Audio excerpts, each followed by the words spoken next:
Bonjour et bienvenue à MMM. Aujourd'hui, nous allons voir des considérations générales de la santé.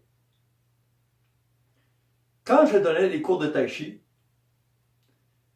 il y a une chose que j'enseignais. Je demandais aux gens, savez-vous qu'est-ce que c'est qui permet de définir qu'une personne est en perte d'autonomie? Quels sont ces éléments? On ne le savait pas. Je vais vous en expliquer la situation. Quand je suis en forme, je suis capable de faire des grands mouvements. Je suis capable de me déplacer rapidement et de faire des grands pas. Pas seulement rester à la même place. Okay? Puis pas nécessairement non plus faire des petits pas. Je suis capable de faire des grands pas, de me déplacer, de danser. Je suis capable de me mouvoir de différentes façons. Et également, si je veux chercher un objet, comme l'objet qui est sur la table ici, ce que je vais faire, je vais le prendre et je vais aller chercher. Une personne en perte d'autonomie, si elle veut aller chercher cet objet qui est ici, que je déplace sur la table, elle va se déplacer par petits pas, de plus en plus petits, pas nécessairement tout petit de suite, mais de plus en plus petits, et elle va se rapprocher tranquillement, saisir l'objet, se retourner pour le prendre le plus près possible d'elle.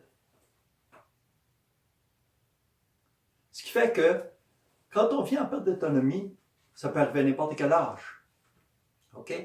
Mais ce qui fait qu'on vit en perte d'autonomie, c'est qu'on rapetisse le mouvement. Au lieu de faire des grands cercles comme ça, on fait des cercles comme ça. Et quand on veut faire on se déplace, on fait des petits pas. Et si on fait les mouvements du cou, on fait des petits mouvements. Et on va tourner les épaules. On coupe les mouvements du corps. Mais là, il y a une chose qui arrive aussi. C'est que non seulement le corps rapetisse, mais l'esprit rapetisse. Ça veut dire que les gens commencent à s'intéresser à moins de choses. Tout d'abord, on est intéressé au monde, à tout ce qui se passe, à tout ce qu'il y a sur les vidéos, tout ce qu'il y a sur YouTube, dans la télévision. On fait des voyages, on voit du monde. Et plus ça va, plus on rapetisse. On se ramasse. Tout d'abord, dans notre province. On visite notre petite province.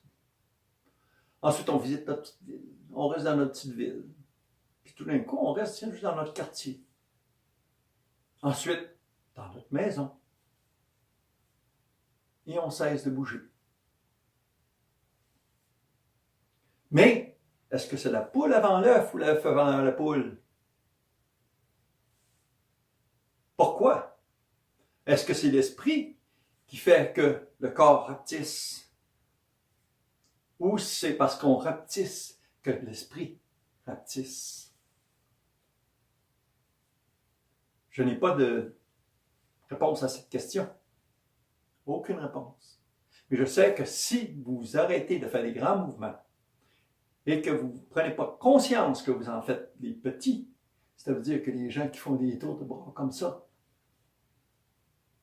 okay? Ou qui vont venir, au lieu de prendre leur bras comme ça, ils vont lever, ils vont faire ça comme ça. Parce qu'ils ne sont pas capables de lever le bras ou ils ne veulent pas le faire, puis ils pensent qu'ils sont corrects. Continuez à faire des grands mouvements. Parce que le corps est fait pour bouger.